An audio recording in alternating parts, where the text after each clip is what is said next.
नमस्कार। तृतीय वर्ष के प्रथम प्रश्न पत्र में हम सुंदरदास जी पढ़ रहे हैं, जिसके अंतर्गत आज हम देह एवं जगत की नश्वरता पढ़ने जा रहे हैं। जैसा कि आपको विदित है, सुंदरदास जी संत कवि है, इसलिए उन्होंने ईश्वर की आराधना और ईश्वर की साधना को ही जीवन का लक्ष्य बताया है। ये बताते हुए सुंदरदास जी ने इस देह और जगत की नश्वरता के बारे में बात की है, जिसके अंतर्गत वो बता रहे हैं कि ये देह हमारी कैसी है और संसार कैसे नश्वर है। देह के बारे में बताते हुए सुंदरदास जी कहते हैं, कौन भांति करतार किया है शरीर यह, पावक के माही देखो पानी को जमावनो। नासिका श्रवण नैन बदन रसन बैन, हाथ पांव अंग नक शीस को बनावनो। कि करतार ने देखो ये जो शरीर है ये किस प्रकार बनाया है, कैसे बनाया है, मानो पावक के माही पानी को जमावनो, मानो अग्नि के अंदर पानी को जैसे जमा दिया है। तो आपको पता ही है, अग्नि के अंदर पानी कभी जम नहीं सकता, निश्चित रूप से वो थोड़े समय में ही खत्म हो जाएगा। वो कह रहे हैं कि नाक सुनने के लिए, कान, बदन, रसना यानी जिह्वा, बोलने की शक्ति सब उन्होंने दी है, हाथ पांव अंग नख शीश सब उन्होंने बनाया है। तो किस प्रकार से ईश्वर ने मानव की देह को बनाया है, कैसे बनाया है, अजब अनूप रूप चमक दमक उप सुंदर शोभित अति अधिक सुहावनो, और जाई छिन चेतन सकतिलीन होई गई, ताई छिन लागत है सबको अनभावनो। सुंदरदास जी बता रहे हैं कि किस प्रकार करतार ने यानी ईश्वर ने ये शरीर बनाया है, अजब है, अनुपम है, उसको रूप दिया है, सौंदर्य दिया है, चमक दमक दी है, ऊपर से शरीर है, उसके ऊपर चमक दमक है, सुंदर है, सुशोभित है, बहुत सुहावना लगता है। लेकिन जाहि क्षण, जिस क्षण चेतनता की शक्ति तुम्हारी चली जाएगी, उस क्षण ये सारा का सारा सौंदर्य तुम्हारा अभावना यानी मन को नहीं भाने वाला, किसी को अच्छा नहीं लगने वाला बन जाएगा। अर्थात सुंदरदास जी देह की नश्वरता को बताते हुए बता रहे हैं कि ईश्वर ने ये देह ऐसी बनाई है जिसमें सारे अंग भी बनाए हैं, चमक दमक बनाई है, सुंदरता बनाई है, शोभा बनाई है। लेकिन ये हे मानव, तो इस बात को निश्चित समझ ले कि जिस दिन तेरी ये चेतनता चली जाएगी, प्राण चली जाएंगे, वो शक्ति खत्म हो जाएगी, उस दिन तू किसी को भी अच्छा लगने वाला नहीं है। अर्थात मृत्यु के उपरांत कोई भी तुझे अपने साथ रखने वाला या तुझे सुंदर कहने वाला नहीं रहेगा। भावार्थ ये है कि सुंदरदास जी बता रहे हैं, कितनी भी सुंदर देह है लेकिन निश्चित रूप से एक दिन नष्ट होने वाली है। अब आगे सुंदरदास जी बता रहे हैं कि मृत्यु के बाद क्या होगा। मातु तो पुकार छाती कूटी कूटी रोवत है, बापू कहत मेरो नंदन कहाँ गयो, भैया कहत मेरी बाहू आज दूरी भई, बहिन कहत मेरो वीर दुख दे गयो। सुंदरदास जी कहते हैं, जब तेरी मृत्यु हो जाएगी तो माता छाती कूट कूट कर रोएगी, पिता भी रोएंगे और कहेंगे मेरा पुत्र कहाँ चला गया, भाई कहेगा आज मेरी बाह टूट गई है, मेरा भाई कहाँ चला गया, बहन भी ये कहेगी कि मेरा जो भाई है मुझे देख देख कर चला गया। कामिनी कहत मेरो शीश सिर ताज कहाँ, उन्हें तत्काल रोई हाथ में धोरा ले।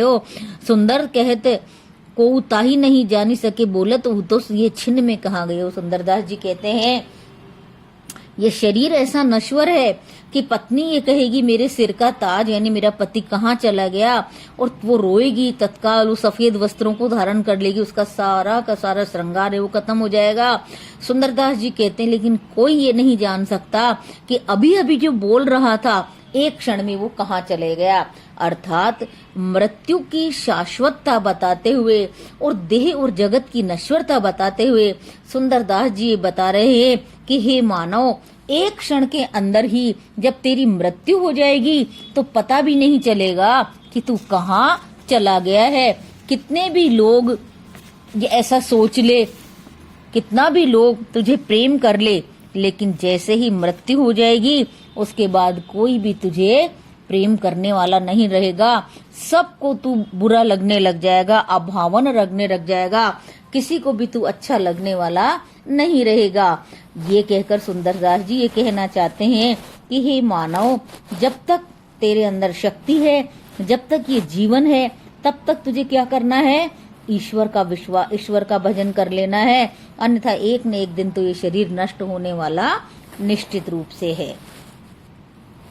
आगे वो बता रहे हैं, विश्वास के अंतर्गत बता रहे हैं कि तुझे हे मानव क्या करना है, ईश्वर में विश्वास रखना है। काहे को दौरत है दसहु दिसी, तू नर देख कियो हरजू को, बैठे रहे दुरी के मुख मूंद उबारत, दांत खबाई है टूको, गर्भ थके प्रतिपाल करी, जिन होई रहो तब ही जड़ मुंह को, सुंदर क्यों बिल्लात फिरे, अब राख हृदय विश्वास प्रभु को। सुंदरदास जी क्या कह रहे हैं कि हे मानव तुझे क्या करना है, तुझे ईश्वर के अंदर विश्वास रखना है। ऐसा सुंदरदास जी क्यों कह रहे हैं, ऐसा सुंदरदास जी इसलिए बता रहे हैं कि हे मानव, जब तू गर्भ में था तब क्या स्थिति थी कि तू स्वयं कुछ भी नहीं कर पा रहा था, उसके बावजूद भी तेरा ईश्वर ने प्रतिपालन किया ही था। तो सुंदरदास जी ये कह रहे कि हे नर, तू चारों दिशाओं में क्यों दौड़ता फिरता है, तो ईश्वर में विश्वास क्यों नहीं रहा, बैठ रहे दुर के मुख मूंद उबार दांत खबाए, कि जिसने तुझे दांत दिए वो निश्चित रूप से तुझे खाने के लिए भी देगा।